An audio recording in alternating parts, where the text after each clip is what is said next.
Kita menghargai setiap jerih payah mahasiswa kita. Prestasi apalagi. Tanya dong dia prestasinya kayak apa. Oke. Coba tanya. Boleh. Kita kan banyak juga nih. Saya tanya dulu ya. Banyak yang melakukan. Mas Cau punya prestasi nggak sih? Tanya sekarang ya. Tanya dia, Boleh tanya. ya. Saya juga deg-degan juga nih. Ternyata deg-degan juga. Saya baru ketemu dia sekarang soalnya. Tapi ya gimana prestasi kamu apa ya? Tadi kan dapat beasiswa tuh dari pidato tuh. Oke.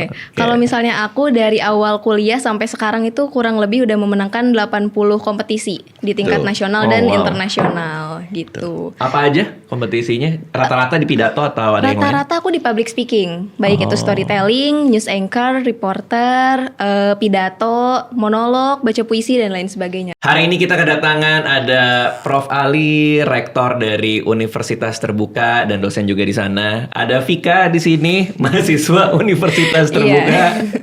Apa kabar? Baik Mas. Alhamdulillah, Baik.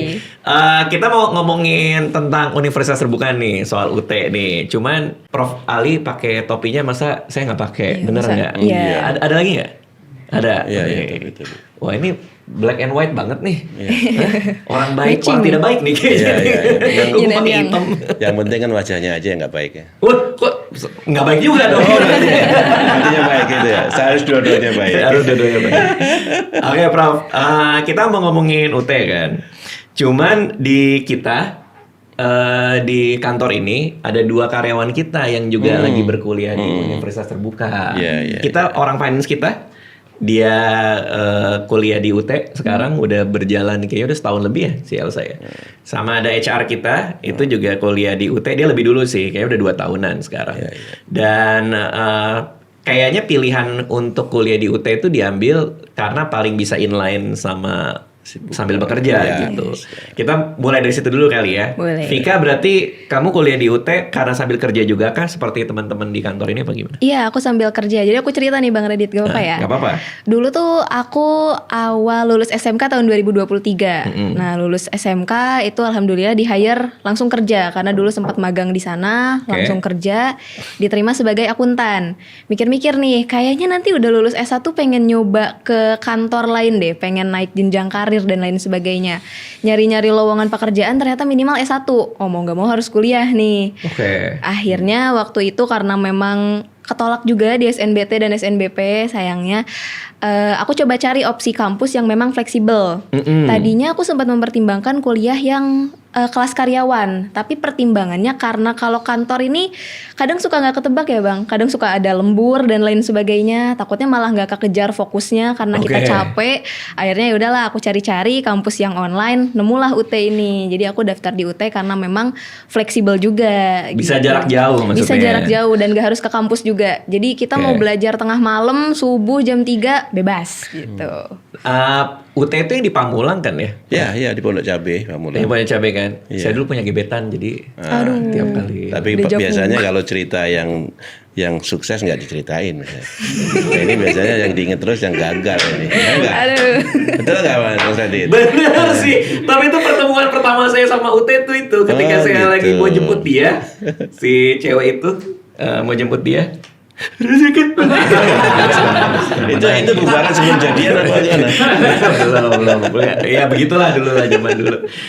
Lewat sana terus itu pertemuan pertama saya dengan UT, saya baru tahu Universitas Terbuka. Saya Iya, pikir nih apa alam dulu kan? Kan terbuka kan? Dia Iya. bilang Universitas Goib ya. Universitas Goib. Jadi saya penasaran tuh pada saat itu karena itu pertama kali saya dengar soal Universitas Terbuka. Tapi kalau buat yang baru pertama kali dengar juga atau yang belum tahu dari Prof. Ali sendiri, kira-kira apa yang bisa dijelaskan soal Universitas Terbuka itu sebenarnya universitas seperti apa sih? Ya, Universitas Terbuka itu didirikan tahun 84 Mas Oke. Radit, oleh pemerintah. Jadi menjadi perguruan tinggi negeri ke-45. Oke. Jadi masih banyak juga nih masyarakat kita yang masih belum ngeh bahwa UT itu negeri. Bahkan saya dulu 26 tahun yang lalu saat gabung ke UT itu negeri apa swasta gitu. Oke. Tapi saya cobalah datang ke UT, ternyata UT itu negeri. Oke, jadi PTN ya? PTN ke-45.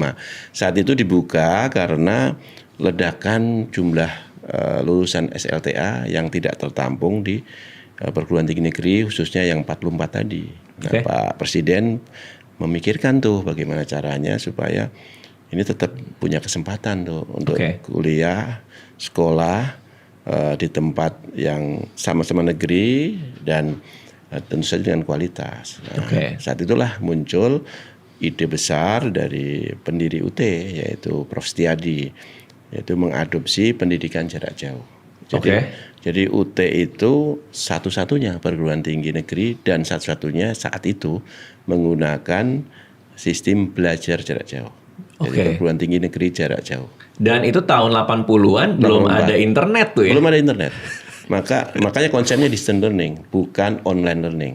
Oke. Nah, pembedanya tuh di mana? Kan orang masih suka salah kaprah nih. UT ini belajarnya online, tapi sebenarnya UT ini belajarnya distance learning. Itu bedanya di mana? Nah, kalau distance learning itu ciri khasnya gini, Mas Radit, bahwa distance learning itu ciri khas utamanya adalah keterpisahan antara sumber belajar dengan pembelajar. Oke. Nah, keterpisahan ini difasilitasi, dimediasi oleh satu teknologi. Nah, sekarang ini alhamdulillah nih kita dengan teknologi masif sangat dimanjakan di UT itu. Yang kedua, teknologi multimedia tentu saja. Yang kedua oleh bahan ajar, bahan tercetak. Bahan tercetak. Kemudian yang ketiga oleh manusia. Dosen, tutor, instruktur, kemudian fasilitator, itu semua. Nah, membuat sumber belajar dengan pembelajarnya menjadi dekat. Oke. Menjadi dekat. Jangan mandang kayak gitu, jadi saya grogi nih. Oh, enggak.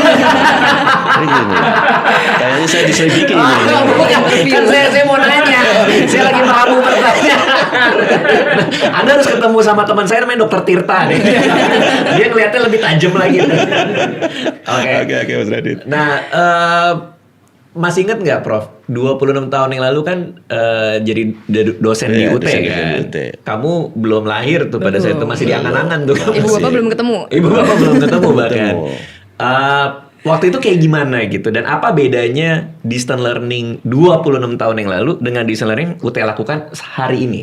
Bedanya Ya, gimana? secara konsep dasar tetap sama. Oke. Tapi secara inovasi dan layanan pembelajaran ini semakin lengkap dan semakin kaya. Saat ini. Ya, saat ini. Nah, kenapa saya sebutkan seperti itu? UT itu ibarat etalase layanan pembelajaran jarak jauh yang lengkap. Oke. Jadi mulai dari yang paling tradisional kita siapin, kalau saya sebutkan paling tradisional itu adalah mengandalkan bahan ajar utama yang kita sebut dengan buku materi pokok tercetak. Itu sejak berdiri sampai sekarang tetap kita pertahankan. Oke. Bedanya dulu bahan ajarnya itu gede. Nah, sekarang ini sudah dengan bahan ajar yang lebih dengan kita sudah lebih friendly, membuat mata kita tidak lelah dibaca. Kemudian bisa interaktif bahan ajar kita. Di sana disampaikan link-link untuk bisa langsung akses ke bahan multimedia dan kemanapun. Nah, itu yang pertama. Yang kedua, kita juga menambahkan dengan bahan-bahan multimedia lain. Multimedia lain yang itu bisa diakses kapan saja. Nah, yang ketiga, yang dulu itu kita tidak mengenal yang namanya tutorial online atau tutorial elektronik gitu, yang berbasis learning management system. Nah, sekarang sudah ada itu tuh. Itulah yang membuat mahasiswa kita semakin termanjakan. Sehingga mereka menikmati fleksibilitas UT. Kalau dulu masih bahan ajar cetak, kita masih nunggu nih. Kan di pos ya dulu ya? Iya, kalau nunggu nggak salah pos. Pos kadang-kadang lewat kapalnya setengah karam, nggak nyampe begitu. Terus tiba-tiba datang ujian, harus ikut ujian. Nah, sekarang tidak. Selain itu, selain bahan ajar cetak tetap kita kirimkan. Kita kirimkan. Dan sekarang kita punya SLE, itu maksimum 2 minggu sebelum pembelajaran harus sudah sampai. Tapi yang lebih revolusioner lagi, saat mahasiswa selesai registrasi, tidak sampai 6 jam, ini konsepnya ya, prakteknya mungkin bisa geser. Itu sudah mendapatkan bahan ajar digital. Digital. Boleh ditanya lah pegawainya itu, dapat digital nggak? Kalau dia nggak dapat, pasti itu dicetak. Iya kan? Dicetak, kan dapat digital, dicetak dia pasti. Diplesetin ya barusan ya. Kaget juga sih. Tapi oke lah. Terus. Ya, kenapa? Harusnya dapat. Iya. Begitu dia, mungkin dia nggak bayarnya nggak lunas gitu. Atau ya ada kendala di jaringan internet ya. ini digital gitu. Sehingga dia bisa mendahului nih. bisa mendahului belajar sebelum masa pembelajaran dimulai. Oke. Nah, kemudian akses pembelajaran bahan belajar 24 jam. Oke. Bisa kapan aja. Oke. Tidak ada masa libur. Oh, online segala macam bisa. Bisa semua dilakukan. Oke. Dan yang istilah spektakuler gini Mas Radit. Kalau Mas Radit kan dulu sekolahnya tatap muka kan? Saya tatap muka dulu Nah, pas harus kuliah. datang kan kampus. Harus datang ya. Harus datang seperti tadi kayak ngapel gitu harus ke Pamulang. Jangan diingetin lagi, Prof. Saya sudah melupakan itu. Terus harus pakai ongkos kan gitu kan? Betul. Harus apa itu konsumsi bahan bakar. Betul. Belum nongkrongnya. Belum nongkrong Sama anak-anak kan biasanya. Dan harus meninggalkan komitmen sosial yang lingkungan yang sebelumnya masih ini kan. Benar. Untuk pindah hijrah paling tidak 3, 4, 5 tahun lah. Iya. Baru setelah itu lulus baru balik. Betul. Gitu. Betul. Jadi kita yang mendatangi kampus. Kalau saya juga tatap muka dulu kuliahnya. Oke. Kalau UT bedanya gitu. Aha. UT itu datang justru dengan seluruh perangkat pembelajarnya, tidak lagi di depan rumahnya mahasiswa, Ya. tapi di depan pintu hatinya setiap mahasiswa, setiap masyarakat kita. Itu Mas Radit. Kenapa saya sebut pintu hatinya? Karena hati itulah yang membuat dia mau sekolah apa enggak gitu. Betul. Nah, kalau hatinya dibuka, Betul. selesai. Oke. Nah, ke Vika nih sekarang.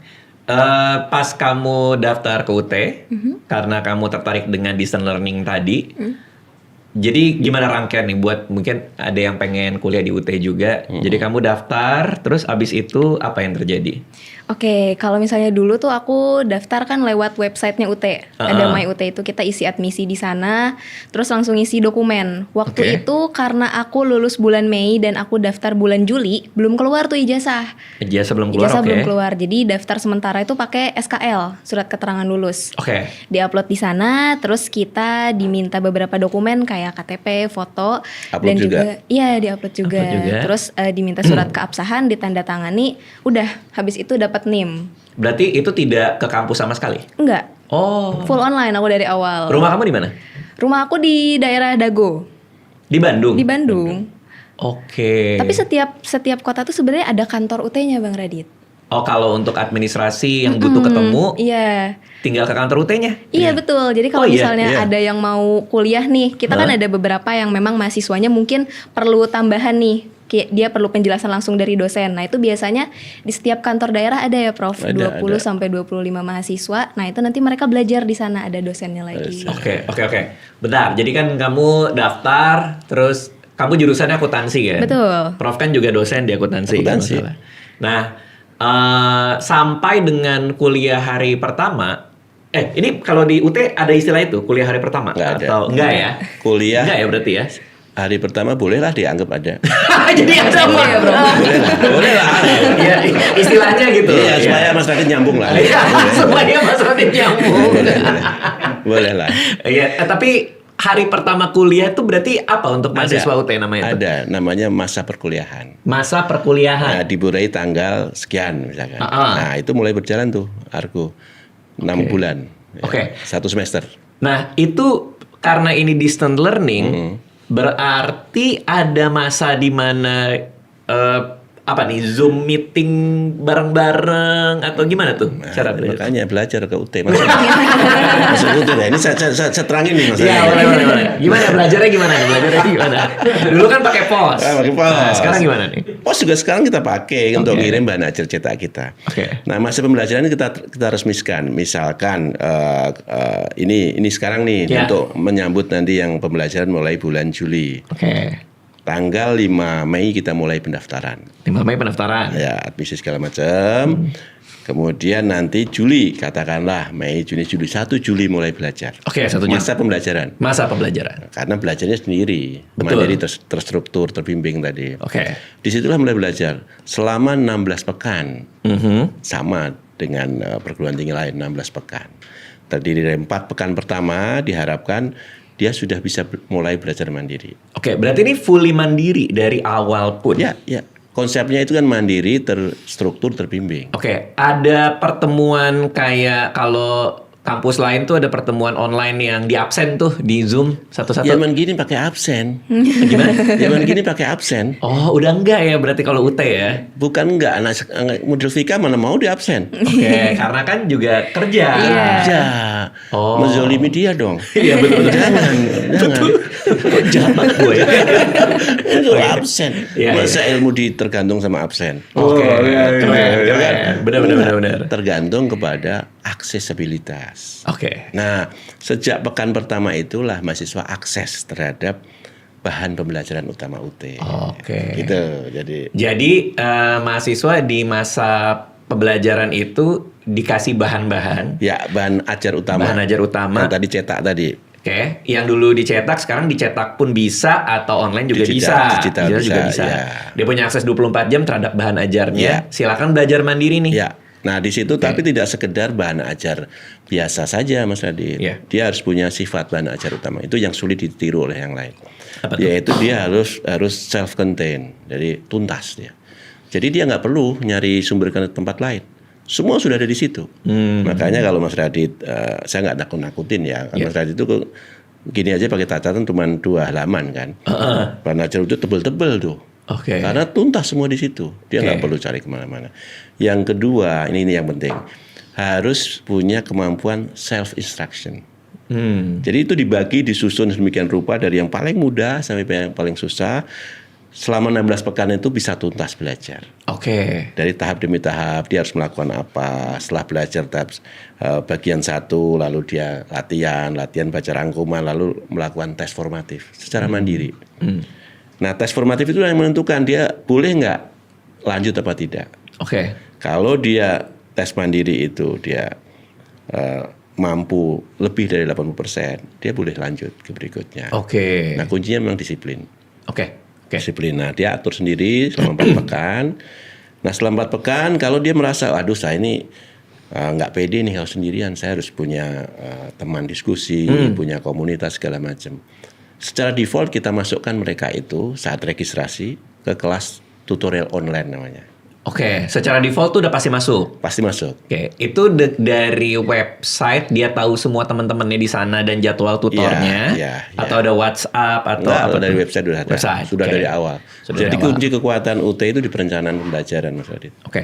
Jadi tidak bisa ujuk-ujuk berubah, ganti, nggak ada istilah-istilah gitu. Oke. Misalkan dosen tiba-tiba sakit perutnya terus nggak ngajar, nggak ada. Oke. Udah nggak ada kita. Karena semua itu tersedia semua. Betul, paham. Jadi dia akses ya. Yang ada mungkin mules perut mahasiswa. Iya. Kalau waduh setumpuk ini nih, kapan selesai? Mules kepala juga tuh kayak. Kalau dia nggak disiplin. Oke. Nah, nanti tanya ke Vika nih, bagaimana caranya mengatur supaya 16 pekan itu efektif. Oke. Nah, lalu setelah minggu kelima, dia melakukan tuh. Karena tadi ingin bareng-bareng, diskusi dengan teman-teman, masuk ke learning management system kita. Oke. Nah, itu yang asinkronus. Kayak chattingan lah gitu. Dia masuk ke situ, di situ ada bahan inisiasi, diskusi, multimedia, semua bisa akses dia. Oke. Termasuk ada tugas di situ. Artinya kalau punya pertanyaan, Vika nanya di situ. Betul. Oh. Ada dosennya di situ. Ada dosennya di Dosennya, situ. betul. Ada jam-jam khusus kah atau terserah Vika Bebas. kapan aja? Bebas. Nanti dia bisa balas se-available-nya gitu. Iya, Betul. iya. Jadi semacam konsultasi jarak jauh Betul. Iya. dengan dosen. Betul. Nah, ketika Vika udah mulai konsul, pinter dia. Mulai ngerti. Paham, bro. Alhamdulillah. Memang cerdas. Memang cerdas. ketika udah ngobrol dan masih ada yang nggak dipahami melalui LMS ini, Vika ada opsi buat ketemu langsung juga Yes. di kantor cabangnya UT yang di Bandung. Betul. Oh, jadi memang semua sesuai kebutuhan ya. Kalau emang nggak butuh, ya nggak usah dilakuin. Iya. Kalau memang Vika udah bisa memahami bahan ajar dan yakin 80% ujian lulus, Iya. itu aja yang dia lakuin. Iya. Iya. Oh, se-fleksibel itu. Oke, nah kalau Vika sendiri, kaget nggak awal-awal? Ini kan karena sistem pembelajaran yang cukup baru buat kamu kali ya. Karena kan dulu kan kamu secara tradisional tatap muka juga tuh pas SMK dulu. Ada proses adaptasi kah atau gimana tuh waktu itu? Oke. Aku lulus tahun 2023, jadi semasa SMK aku udah full Zoom, Bang Radit. Oh. Jadi aku sudah terbiasa karena COVID. karena COVID udah Zoom, jadi pas masuk UT tinggal menyesuaikan aja. Dan karena memang jurusanku linear nih sama jurusanku waktu SMK. Nah, itu di 3 semester awal itu santai banget belajarnya soalnya memang materinya udah dipelajari. Iya, karena kalau mata kuliah awal tuh kan paling baru penyamaan ke knowledge ya. Iya. Dari SMK dapet, di UT semester 1 masih ini. Jadi secara bahan masih bisa adaptasi sehingga sistem baru pun bisa adapt. Iya. Apa yang paling menarik yang kamu temuin di semester 1 tentang sistem pembelajaran UT ini? Oke, yang paling menarik tuh waktu itu deadline tugasnya sih. Nah, gimana tuh? Karena kan waktu itu dikasih kalau misalnya zamanku masuk dulu tuh ada sesi ganjil, Prof. 3, 5, 7 itu tuh kita dapat tugasnya double. Oke. Jadi ada diskusi dan ada tugas. Nah, itu agak keteteran di situ karena dulu ekspektasinya oh ya udah ini setiap sesi kita ngerjainnya diskusi aja. Kalau diskusi itu gambarannya gini Bang Radit, misal Bang Radit ngasih pertanyaan apa, nah itu kita tinggal ngejawab aja langsung. Di forum diskusinya itu yang sama dosen. Nah kalau misalnya di sesi ganjil dulu waktu zaman aku di sesi 3, 5 sama 7 itu tuh double, kita ngerjain diskusi dan ngerjain tugas. Nah itu tuh yang agak berat di awal-awal sekarang tuh. kita ubah itu Mas. Tapi sekarang udah diubah. Tugas-tugas saja. Iya, karena memang sesak nafas gitu mengerjakannya ya. Aduh kok berat ya. Nah, tapi karena sekarang itu di sesi ganjil itu udah nggak ada diskusi, jadi kita cuma ngerjain tugas aja dan deadline-nya 2 minggu. Jadi kita bisa bernafas lagi seperti manusia. Coba berarti kamu dengan kuliah sudah 3 tahun ini nih sambil kerja, tipikal minggu kamu tuh kayak gimana sih kuliah sambil kerja ini di UT kuliahnya? Oke, karena kan kita tugas itu deadline-nya bukan tugas, kita tuh diskusi deadline 1 minggu nih. Dari Senin dulu deh. Senin dari tuh gimana? Senin. Senin kamu masuk kantor nih? Ya Senin masuk kantor nih, aku kantor 9 to 5 lah. 9 to 5. Nah 9 to 5 pulangnya tuh aku biasa ikut lomba-lomba dulu. Ikut lomba. Oh enggak, lomba ini pidato yang gitu-gitu. Karena emang aku seneng ngomong Bang Radit. Tapi kan karena kuliahnya online nih, teman-temannya agak susah ketemu, ngobrol sama dosen juga by chat. Jadi aku melarikan hobiku untuk ngomong itu lewat lomba. Tunggu. Kamu Senin kerja di sebuah perusahaan sebagai akuntan, pulang jam 6, nyampe di rumah jam 6, baru kamu ikut lomba. Iya. Oh, lomba sore-sore malam-malam itu lazim ya berarti ya? Lazim karena lombanya online. Oh, lomba pidato online. Iya, jadi kita tapping lewat video gitu, nanti diupload ke panitianya. Dapat beasiswa Bang Radit. Apa? Dapat beasiswa kita. Dapat beasiswa dari situ. Iya. Nah, berarti belum mulai belajar nih buat kuliah dong. Sekitar jam 7 jam 8 tuh masih belum tuh? Belum, karena kalau misalnya dari kantor nih masih suntuk nih, udah ngerjain angka, masa langsung ngerjain angka lagi gitu. Karena kuliahnya akuntansi. Bener. Nah, jadi aku melakukan hobiku dulu lah, yeping dulu. Nah, setelah itu di jam 9-an, jam 9 iya, kalau anak muda yeping kan ya? Betul. Yeping gitu. Terus jam 9 sampai jam 10 itu biasanya baca-baca, jam 10 sampai jam 11 itu ngerjain. Biasanya satu hari tuh selesai 2 mata kuliah kalau diskusi, karena memang pertanyaannya kita baca modul, kita lihat-lihat dan itu masih bisa kita pikirin lah ini jawabannya gimana. Jam 9 baca modul sembari diskusi, berarti itu kamu sekalian baca, kalau ada yang kamu nggak tahu kamu langsung chat? Iya.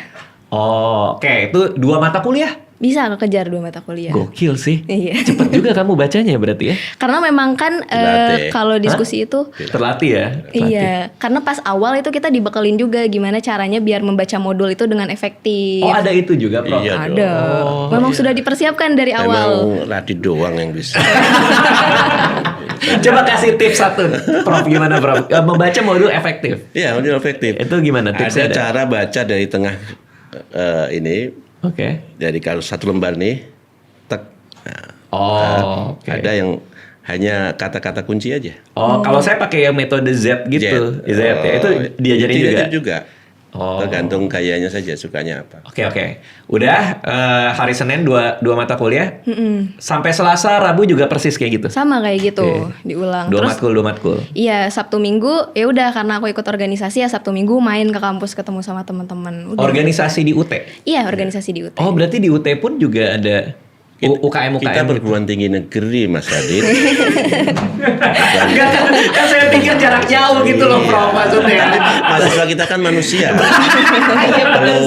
perlu kasih sayang dan perlu sosialisasi.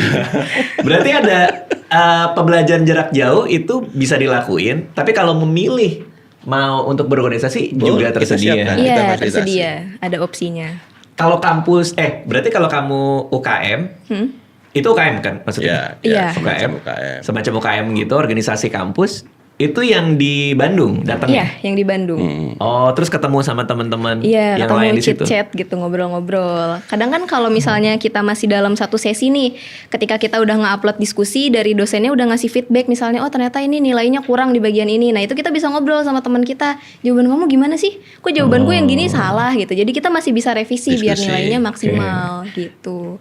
Demografi teman-teman kamu seperti apa ininya? Umurnya, kerja di mana? Oke, Buat angkatanmu. kalau teman-teman aku yang di Bandung mostly Gen Z sih, seumuranku. Oke. Maksimal selisihnya ya mereka, karena aku lahiran 2005 ya mereka 2000-an gitu. Nah itu biasanya mereka sambil kerja juga. Ada yang memang kerja di instansi, ada juga yang kerja di swasta. Jadi memang rata-rata sambil kerja juga. Tapi yang gak kerja pun ada, cuman biasanya mereka freelance, part time jadi barista atau content creator gitu. Oh. Memang kita ada kesibukannya gitu. Jadi UT ini memang paling cocok tuh sama orang yang sudah bekerja dan Iya. punya kesibukan Punya kali ya? kesibukan, punya komitmen sosial sebelumnya yang tidak ingin kehilangan itu. Oke, karena kalau saya lihat tadi saya dengerin ceritanya cocok banget nih Iya. buat teman-teman, terutama kan di sini kan 2 orang Iya. di UT kan, jadi nggak perlu setor muka apa Nggak segala perlu, macam. makanya kalau karyawannya di sini terus nggak pernah kelihatan kuliah, jangan dimarahin. Jangan, kamu kuliah gimana sih? Jangan gitu. Karena emang gitu kuliahnya, emang nggak kelihatan, tapi tahu-tahu nanti bisa memahami. Mami, nah gitu. Oke, menarik banget. Nah, tadi katanya ada cabangnya di berbagai macam kota kan? Iya. Di mana aja sih? Kita punya 39 kantor cabang daerah di 39. seluruh Indonesia. Oke. Dan kalau persebaran mahasiswa kita bahkan di seluruh dunia, lebih dari 58 negara di dunia dan lebih dari 78 kota di dunia. Itu mahasiswa kita. Karena total mahasiswa aktifnya ada 700 ribuan ya? 767.025. Istimewa 25 ya. Spesifik banget tuh sampai 25 orang Iya. dihitung ya. Kita hitung lah. Iya sampai 25. Karena itu satu jiwa yang harus kita perhatikan. Gokil. Selama 26 tahun mengajar jadi dosen di UT, murid-murid paling jauh tuh dari mana? Dari mana aja, Prof? Ya, yang paling jauh jarak kilometer. Ya. Ya Rusia ada. Rusia. Pernah ngajar orang tinggal di Rusia berarti? Ya bukan pernah ngajar, kita selalu mengajar. Oke. Paham nggak maksudnya ini? Enggak sih, tapi ya, saya sih oke doang sih. Susah juga ya sama rektor ya. Gimana maksudnya gimana? Karena saya paham, saya membaca pikirannya Mas Radit. Yang disebut mengajar itu saya harus di depan kelas bicara. Oke. Ya kan, live gitu. Sementara kita sudah desain di awal tuh. Ada kita merekam diri kita secara live. Kemudian tulisan-tulisan kita diabadikan dalam bahan ajar tercetak. Iya. Sehingga dia bisa akses kapanpun. Oke. Artinya dimanapun. Artinya kalaupun ngobrol tuh diskusinya kan? Diskusinya. Oke. Dan diskusinya itu ada sesi yang asinkronus yang tadi diceritakan oleh Vika ya, tapi pakai ada jeda lah. Setting nanti jawabnya 6 jam setelahnya dan sebagainya, atau yang sinkronus. Nah, itu yang dimaksud oleh Mas Radit yang sinkronus. Kuliah itu tuh. Nah, yang mereka butuh kita ngajar gitu. Ya itu satu. Yang kedua mungkin di Anadolu di Turki. Ya, kemudian di Afrika Selatan. Nah, itu berarti Prof tahu profilnya setiap dosen tuh bisa buka profil mahasiswanya dia dari mana dan lain-lain gitu. Nah, ini yang menarik. Sebenarnya bisa.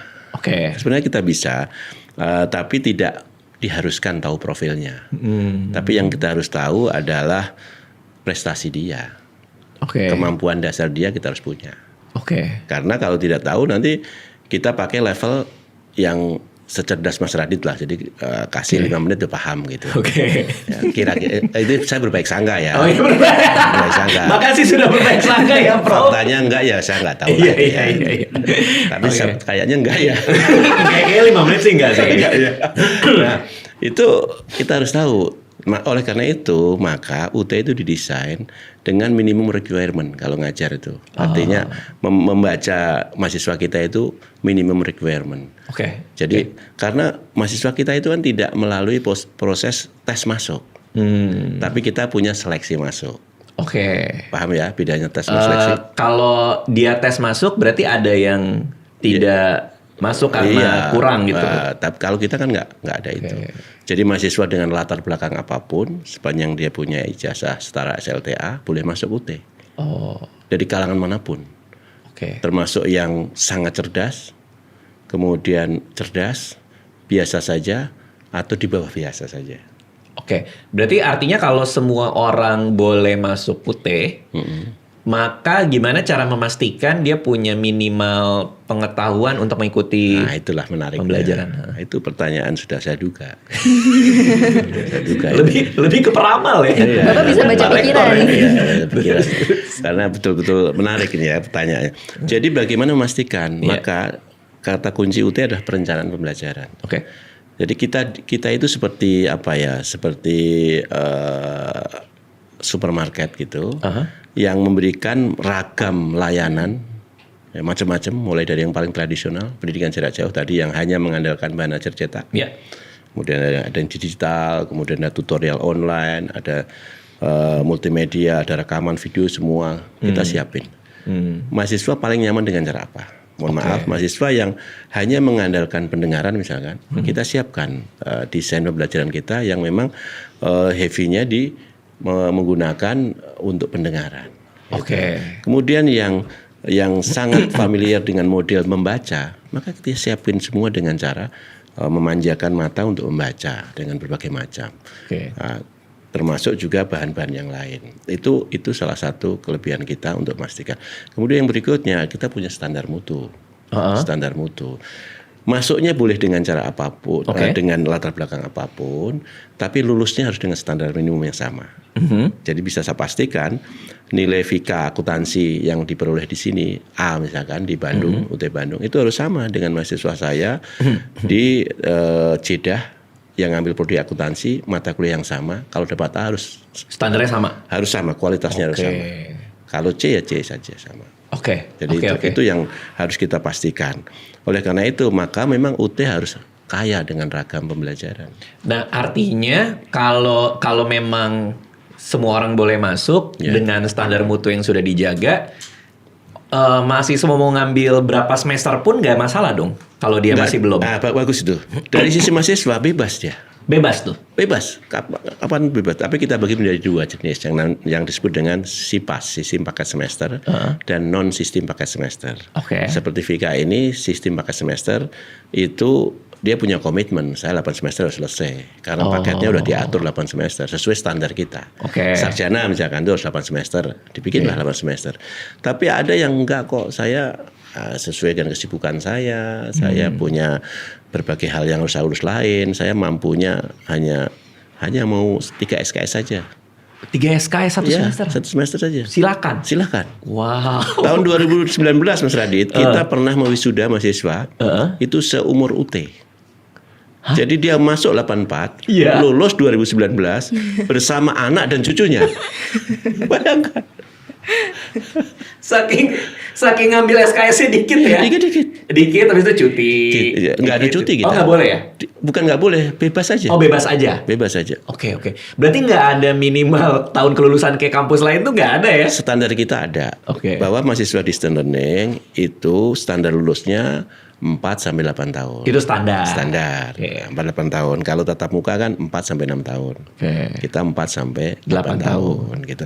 Tapi lebih dari itu boleh saja. Tapi lebih dari itu boleh. Makanya ada yang seumur UT itu lulus. Iya. Seperti Mas Radit itu bebas lah. Yang penting kuliah aja di UT, Mas.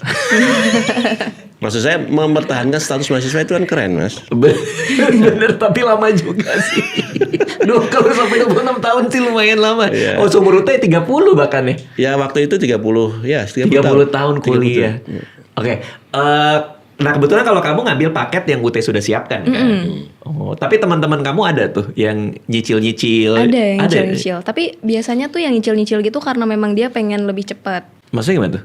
Bisa jadi di 3,5 ditarik. Malah dia cepetin. Malah narik SKS. Dia maksimum 24 SKS per semester. Karena kalau aku tuh semester awal misalnya kayak cuma 18 SKS. Nah mereka itu bisa lebih. Bisa nambah-nambah nih. Bisa nambah-nambah. Karena memang di UT itu sefleksibel itu, kalau dia ngerasa waktu dia cukup dan kemampuannya baik, ya silakan aja kalau mau nambah. Silakan. Mentok tapi di 24 SKS. Oke. Nah, kalau kamu berarti sudah persiapan mau skripsi juga atau kamu ngambil TA apa gimana nih? Oke, kalau misalnya di prodi aku sendiri itu salah satu opsi yang bisa diambil ada namanya karya tulis ilmiah. Nah, karya ilmiah itu kemarin di semester 5 kita udah diajarin metodologi penelitian. Oke. Jadi kita diajarin gimana nih caranya dasar-dasar untuk melakukan penelitian gitu. Nah, tapi kalau misalnya aku sendiri karena memang sebelumnya udah pernah ikut conference dan memang sudah publikasi jurnal juga, jadi nanti di semester 7 tinggal konversi aja, jadi nggak usah ngerjain lagi. Oke, Gitu. jadi kamu tinggal konversi apa yang kamu sudah dapetin sebelum-sebelumnya. Oh, itu Betul. bisa gitu juga ya, Prof? Bisa. Kita menghargai setiap jerih payah mahasiswa kita. Prestasi apalagi. Tanya dong dia prestasinya kayak apa. Oke. Coba tanya. Boleh. Kita kan banyak juga nih. Saya tanya dulu ya. Banyak yang melakukan. Mahasiswa saya punya prestasi Saya nggak sih? tanya sekarang ya. Tanya aja, Boleh tanya. ya? Iya. Saya juga deg-degan juga nih. Ternyata deg-degan juga. Saya baru ketemu dia sekarang soalnya. Tapi ya gimana prestasi kamu apa ya? Tadi kan dapat beasiswa tuh dari pidato tuh. Oke.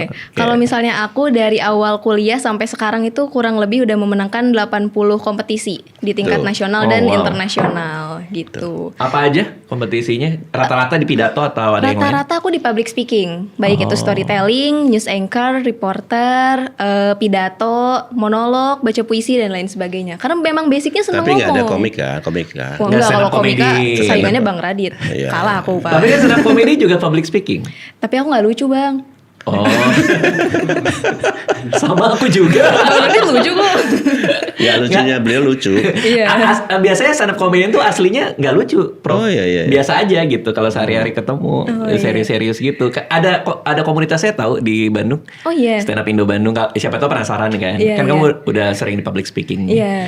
Oke, dulu cita-cita saya, Prof, karena baca majalah Intisari itu mau jadi akuntan sebenarnya. Kelas 4 SD. Wow. Karena saya pikir jadi akuntan itu cuma ngeliatin layar doang Iya. sambil ngitung. Nah Iya. itu saya suka justru. Setiap hari kerjaannya ngitungin duit orang Iya. gitu tuh. Itu suka banget. Ngitungin angka-angka duit ngitungin orang. angka-angka, Goib. apa balance gitu Iya. kan, ngebalancing. Sebenarnya enak ngitungin apa punya angkanya sih? Lebih enak punya. Punya. Itu masalahnya. Itu masalahnya lagi.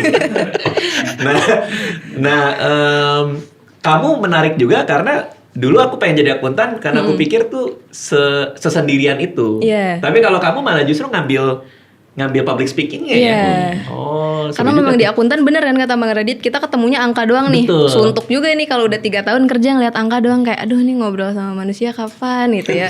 Ya jadi ngobrolnya itu dari lomba-lomba itu, apalagi aku dulu zaman SMK udah Zoom juga kan. Oke. 6 tahun tuh aku tidak bersosialisasi. Makanya ya udah aku menyalurkan hobi yepingku melalui lomba-lomba, dan di UT aku dapat beasiswa full juga. Jadi kita sistemnya Wow. konversi gitu. Oh, apa aja tuh ada beasiswa apa aja di UT itu? Banyak ya. Tahun ini nih ya, saya kan mumpung jadi rektor. Mumpung pegang anggaran nih ya. Nah gitu ya. Iya. Buka angka. Saya alokasikan 20.000 beasiswa. 20.000 beasiswa. Iya. Wah, banyak banget ya. Macam-macam tuh. Dan dari prestasi apapun boleh tuh. Boleh. Sayangnya tidak ada sih juara komika gitu, nggak ada. Stand up Ada juga stand up ada. comedy enggak ya. Kalau ada sih kasih ya. Tapi ada prestasi-prestasi nanti bisa lihat di UT kali ya. Bisa. Apa aja ininya. Macam-macam beasiswa prestasi, beasiswa CSR, kemitraan, Pemda semua. Oke, KIP termasuk kita punya. Oke. Nah, Prof, saya dengar juga UT dapat Digital Innovation Award, terus sama nominasi Digital Innovation for Industries. Iya, iya, Kreatif. iya, Itu kreatif. bisa diceritain nggak gimana? Ya kemarin baru dapat itu. Dan ya meskipun terlambat tapi alhamdulillah lah. Oke. Karena kita udah dari dulu sih sudah kreatif dan Iya, belajar. oke. Tapi saya terima kasih lah kepada Itu apa yang bisa diceritain soal award itu? ya kita ini kan sedang melakukan transformasi digital. Dan kreativitas dalam membangun satu sistem pembelajaran untuk masa depan UT yang masif, aksesibilitasnya tinggi, menjangkau yang tidak terjangkau, itu perlu inovasi yang berbasis digital. Oke. Di hari-hari seperti ini ya, dengan teknologinya sangat masif, dengan perkembangan AI yang bahkan kadang-kadang kalau kita nggak wise bisa jadi menjajah kita gitu ya. Nah kita harus bisa memanfaatkan ini semua nih. Ya. Nah kreativitas kita pertama dalam inovasi digital learning ini kita memang insya Allah ya, kalau bukan klaim nih, tapi kita advance lah untuk ke sana. Oke. Ya, karena kita kiblatnya kan dunia. Ya. Meskipun kayak gini nih Mas Radit, saya ini dua periode jadi presiden Asosiasi Perguruan Tinggi Jarak Jauh Asia. Oh, UT wow, itu. Asia lagi ya? Asia. Dan kita juga focal point untuk International Council for Distance Education, jadi Asosiasi Perguruan Tinggi Jarak Jauh Dunia. Oke. Jadi reputasi kita di dalam pembelajaran jarak jauh sudah oke. Nah sekarang bagaimana kita punya nilai tambah lebih yang kalau saya agak ambisiusnya gini Mas Radit, bahwa pendidikan jarak jauh itu akan selalu dinanti dan diminati oleh masyarakat. Ya. Selain fleksibel juga mengikuti perkembangan zaman, bahkan menciptakan zaman itu sendiri gitu ya. Hari ini kali agak serius nih Mas, karena saya tadi menyebut profesor kan. Oke. Saya harus tunjukkan dikit. Ya. Konon kata para ahli, Indonesia ini 2045 itu berpotensi terjebak pada middle income trap. Oke. Pernah dengar ya? Oh iya, pernah dengar. Nah, kalau bahasa sederhananya itu terlalu miskin disebut kaya dan terlalu kaya disebut miskin. Oke. Nah, itu yang akan membahayakan Indonesia. Salah satunya kenapa bisa terjadi karena kapabilitas sumber daya manusia kita yang rendah. Nah, kapabilitas ini hanya bisa dinaikkan salah satunya dengan tertiary education, dengan pendidikan tinggi. Nah, hanya saja pendidikan tinggi di Indonesia itu menghadapi 3 hal yang menjadi tantangan semua perguruan tinggi. Yang pertama adalah persoalan aksesabilitas, dan UT terdepan di sini. Bahkan tadi saya istilahnya bukan lagi mahasiswa yang datang ke kampus, tapi kita datang bukanlah hanya di depan rumahnya, tapi di depan pintu hati setiap masyarakat kita. Ya, kemudian yang kedua adalah masalah kualitas. UT siap bersaing di sini karena kita punya kualitas standar dunia. Waktu kita didirikan itu belum ada standar mutu pendidikan jarak jauh di Indonesia. Maka kepalang tanggung kita ngambil kualitas dunia dan kita pertahankan sampai sekarang. Nah, kemudian yang ketiga, jadi yang pertama adalah apa tadi? Aksesibilitas, kualitas. Kemudian yang ketiga saya lupa ya, nanti saya ingat lagi. Itu salah satu jadi profesor ya. Baru kebanyakan ini ya, kebanyakan wawasan. Tapi 2 hal itu yang paling utama, yaitu aksesibilitas dan kualitas. Kualitas itu yang menjadi ukuran penting kita akan keluar dari situ untuk perguruan tinggi ini berdaya. Nah, kebanyakan orang tuh ya kalau misalnya dia kuliah kan masih terpaku sama yang konvensional nih, sama yang apa yang mereka tahu tuh. Sebenarnya apa sih challenge utama, terutama buat Vika ya, ketika orang-orang tahu kamu kuliah di UT gitu, biasanya apa sih miskonsepsi umum yang orang katakan ke kamu gitu? Biasanya orang-orang itu waktu aku awal-awal miskonsepsi itu datang dari ayahku sendiri. Oh gitu? Iya, bapakku tuh sempat nggak setuju aku daftar ke UT. Katanya gini, UT itu kan dulu buat guru-guru. Banyaknya tuh memang fokusnya untuk guru. Jadi kamu serius nih mau kuliah di UT gitu. Terus kan kuliahnya online juga. Nah nanti gimana belajarnya, bisa nggak dan lain sebagainya. Nah selain itu kita juga sering dipertanyakan terkait kompetensi. Mungkin kalau misalnya di kampus lain karena memang itu ada praktik langsung dengan dosennya yang bisa dilihat secara langsung sama dosennya, itu dianggap lebih mumpuni.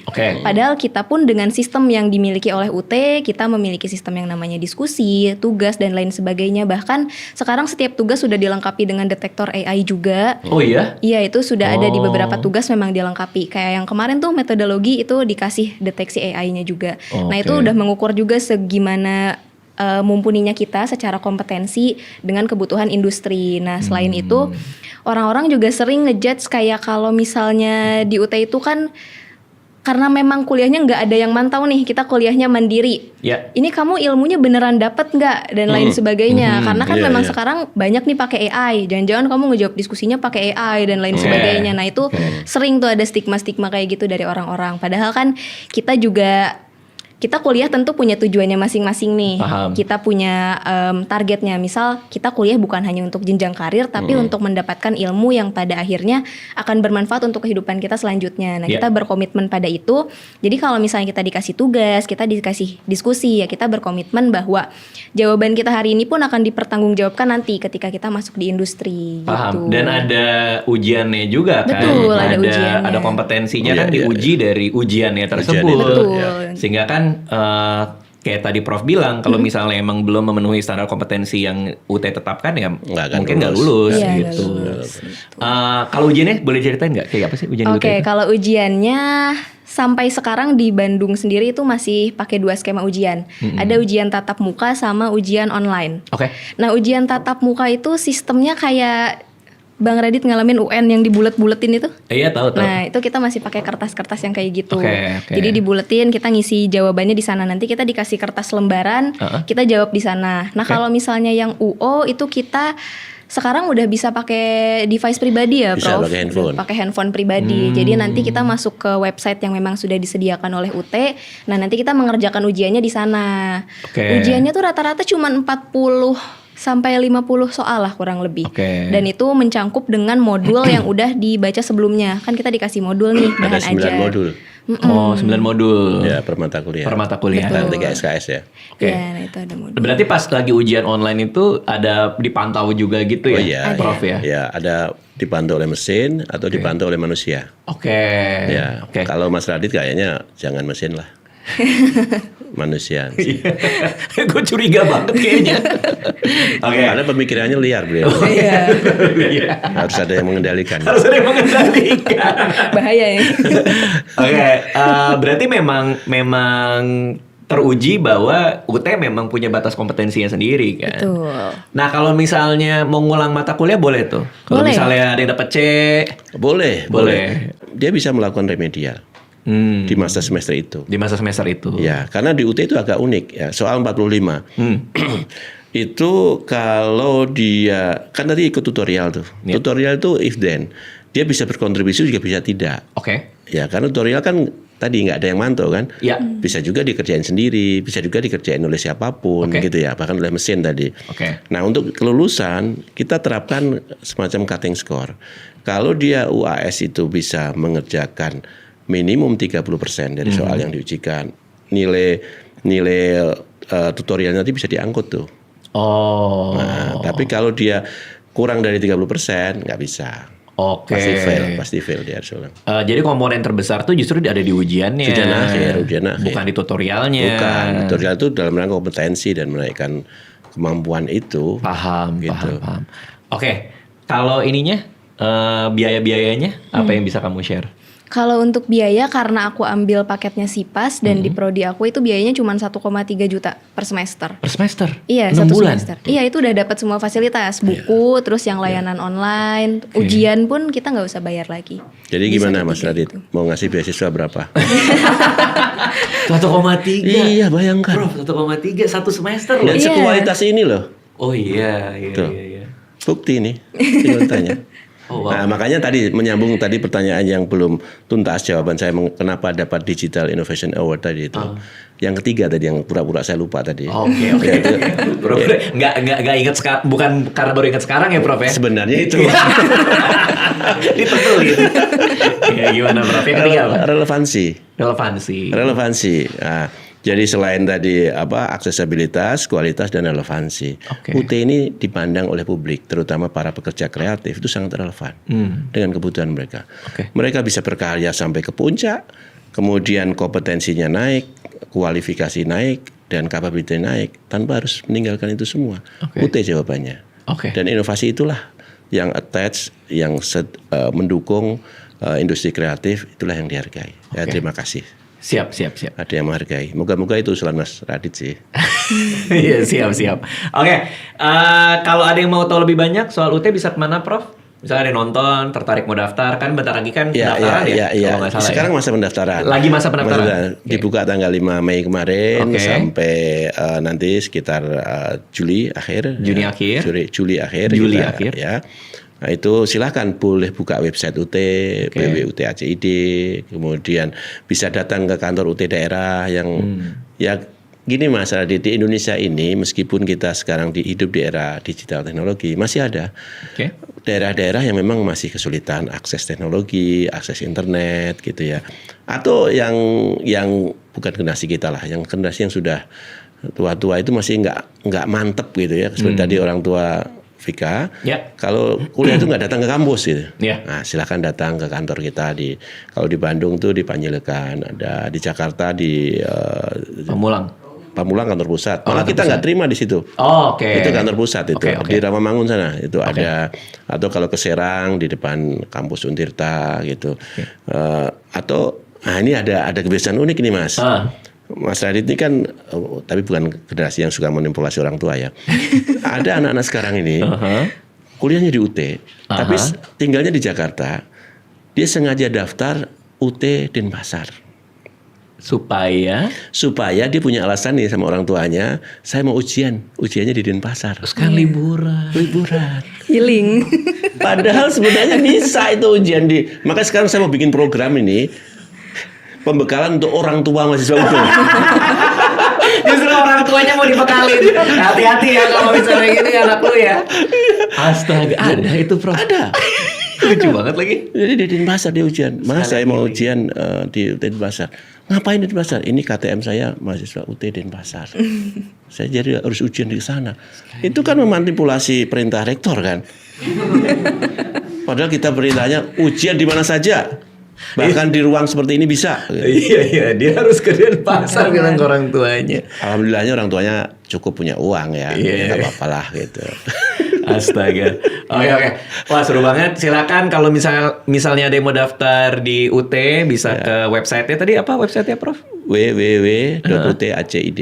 ut.ac.id bisa daftar sekarang karena pendaftaran itu terakhir sampai bulan Juli. Ini lagi masa pendaftaran juga. Bisa S1, S2 sampai S3 juga boleh. Dan tadi biayanya sangat terjangkau ya. Sangat memang kita pendidikan untuk semua. Oke. Untuk semua. Karena jadi, itu yang ininya jadi core belief-nya. Core belief-nya di situ. Jadi biaya bukan masalah buat kita dan UT bukti negara hadir untuk masyarakat Indonesia. Siap. Terima kasih Prof udah mampir ke sini. Terima Makasih kasih, Mas Vika Andi. udah ke sini juga. Terima kasih semuanya udah nonton.